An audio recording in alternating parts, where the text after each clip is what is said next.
여러분 안녕하십니까? 서평 쓰는 남자입니다. 이번 주 팀 켈러 강의, 팀 켈러의 복음론 두 번째 시간인데요. 전체 팀 켈러 강의에서는 8번째 시간이고요. 복음론에서는 두 번째 시간입니다.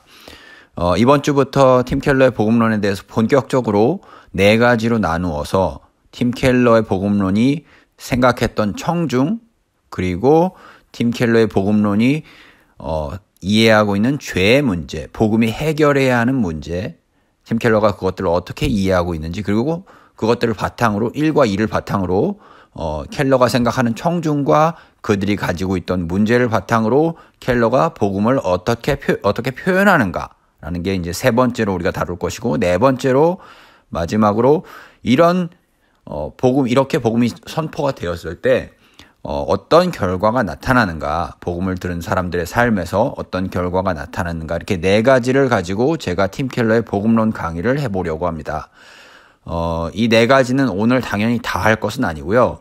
몇 번에 나누어서 하게 될 것인데, 오늘은 첫 번째 항목인 팀 켈러가 생각했던 청중들은 누구였는가를 먼저 살펴보도록 하겠습니다.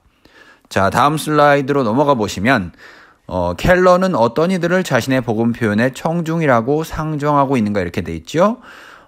켈러가 자신의 복음론에 있어서 청중이라고 생각했던 이들은 예수님께서 당신께서 복음을 선포하실 때 청중으로 생각했던 이들과 굉장히 여러 면에서 유사합니다. 그리고 거기에는 크게 두 가지 그룹이 있어요. 팀 켈러의 책에서 복음을 구체적으로 다루는 책들이 여러 가지가 있겠지만, 가장 대표적으로 복음이 어떤 메시지인지를 잘 드러낸 책으로는 탕부 하나님이 당연히 있겠고요. 그 다음에 팀 켈러가 쓴 로마서 강해가 있습니다. 이 두 책이 팀 켈러가 이해하는 복음을 가장 잘 표현하고 있는 책들이라고 할 수 있는데요. 이 책 두 권에서 팀 켈러는 모두 예수님께서 두 가지 그룹의 사람들을 상정하셨다라고 생각하고, 이 두 가지 그룹은 단지 예수님 시대에만 존재했던 사람들이 아니고 켈러가 복음을 전하고자 했던 20세기와 21세기 뉴욕 맨하탄이라는 지역에도 있었던 사람들이고, 또 21세기 한국에서 살아가는 사람들 가운데도 동일하게 이 두 가지 그룹을 상정할 수 있다는 겁니다. 모든 사람들을 다 이 두 가지 그룹 안에 사실은 넣을 수 있다는 뜻이기도 해요. 물론 마지막에 켈러가 이 두 가지 그룹 안에 들어가지 않는 사람들도 얘기하지만, 크게는 이 두 가지 그룹을 생각하시면 된다는 겁니다. 자, 첫 번째 그룹은 예수님 당시의 표현을 하면 세리와 죄인들로 표현되는 그룹이에요. 누가복음 15장에서 보시면 이 그룹은 사실은 둘째 아들, 누가복음 15장에 탕자의 비유가 나오죠. 그 탕자의 비유에서 둘째 아들이 상징하는 그룹이 바로 이 그룹입니다. 그리고 로마서 1장에서는 이방인들로 표현된 그런 그룹이죠. 그러니까 이들은 사실은 사회에서 주로 죄인이라고, 나고자라고, 못난 사람들이라고, 너네들은 가치가 없다고 낙인 찍힌 사람들이에요. 사회 부적응자, 아웃사이더, 학교 중퇴자, 홈리스 등등등등 이런 사람들입니다. 이런 사람들은 대체로 중산층 이상이 모이는, 흔히 우리가 알고 있는 대형 교회에 자신 있게 발을 들일 만한 그런 자신감이 없는 사람들이에요. 자기들이 경력이 있는 것도 아니고, 학벌이 있는 것도 아니고, 수입이 있는 것도 아니고, 수입이 충분하게 있는 것도 아니고, 어떤 사회적인 지위나 이런 것들을 가지고 교회에 자신 있게 나는 이런 정도의 좋은 존재라는 그런 어떤 자신을 내세울 만한 그런 것들이 없는 사람이죠. 그렇기 때문에 이들은 하나님께도 많은 경우 버림당했다고 생각하기가 굉장히 쉬워요. 사람들에게 버림받는 경험을 자주 하게 되면 하나님에게도 버림받는다는 그런, 하나님에게도 버림받았다는 그런 마음을 저절로 가지게 됩니다.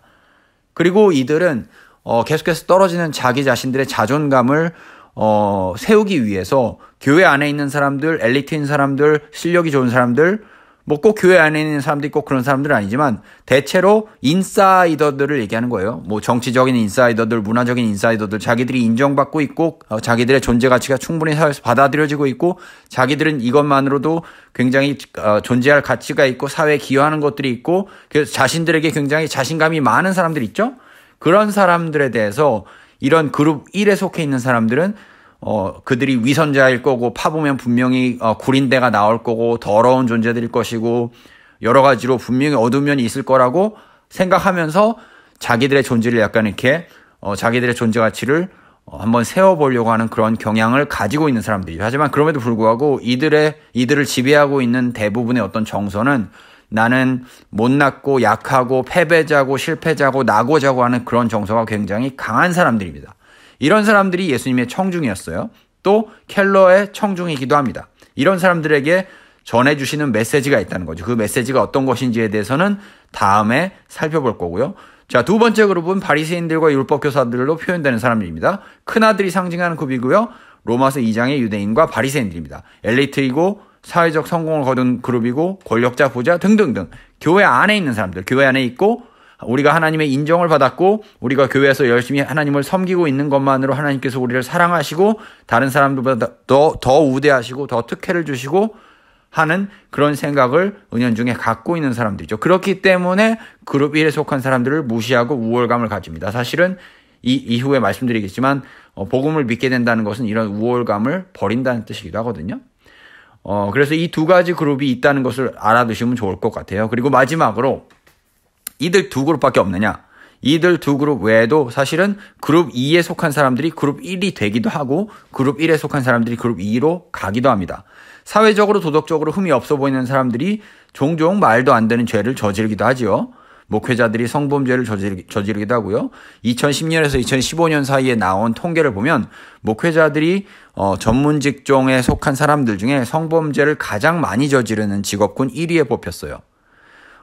논외 얘기긴 하지만 하여튼 이렇게 굉장히 겉으로 보기엔 모범적이고 사회에 본이 되어야 할 사람들이 뒤에서 구린 짓을 하기도 한다는 거죠. 그렇게 보면 그룹 1에 속한 사람들이 갖고 있었던 의심이 사실은 어느 정도 맞는 면이 있을 수도 있겠고요. 그렇다고 해서 그룹 1에 속한 사람들이 자유롭느냐?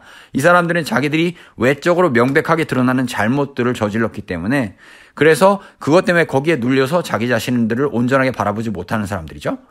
자, 그래서 일단 켈러는 자신이 전하고자 하는 복음을 어떤 청중들에게 이야기하고자 하느냐? 이 두 그룹의 청중들에게 이야기하고자 한다는 겁니다. 그런데 여기서 우리가 기억해야 할 점은 그룹 1과 그룹 2 중에서 예수님께서 좀 더 도전하시고자 하는 그룹은 그룹 2라는 거예요. 그리고 켈러도 또한 더 도전을 주고자 하는 그룹은 실력이 좋고 직업이 굉장히 전문직이고 이런 사람들에게 좀 더 도전을 주고자 하는 그런 메시지를 전하려고 했다는 것이죠. 반면에 그룹 1에 속한 사람들에게는 예수님께서도 그렇고 켈러도 그렇고 좀 더 위로하고자 하고 좀 더 그들이 하나님께 사랑받았다는 것을 확증해 주고자 하는 그런 면이 강하다는 거죠. 요약하면 켈러가 복음을 전할 때 상정하는 청중들에 대해서 각각의 상황에 대해서 복음이 그들의 필요를 채워줄 수 있는 방식으로 켈러가 복음을 전하고자 했다는 겁니다. 자, 오늘은 여기까지고요. 다음 시간에 그렇다면 켈러는 사람들이 각각의 청중들이 갖고 있는 죄의 문제가 어떤 것이라고 보았는지 그리고 예수님께서 누가복음 15장에서 사람들을 접하실 때 또 로마서에서 사도 바울이 로마서에서 복음을 얘기할 때 죄를 어떤 것이라고 표현했는지 그리고 그거를 켈러가 어떻게 20세기와 21세기 청중들에 맞게 얘기하고자 했는지를 다루도록 하겠습니다. 감사합니다. 지금까지 서평 쓰는 남자였습니다. 다음 시간에 뵐게요.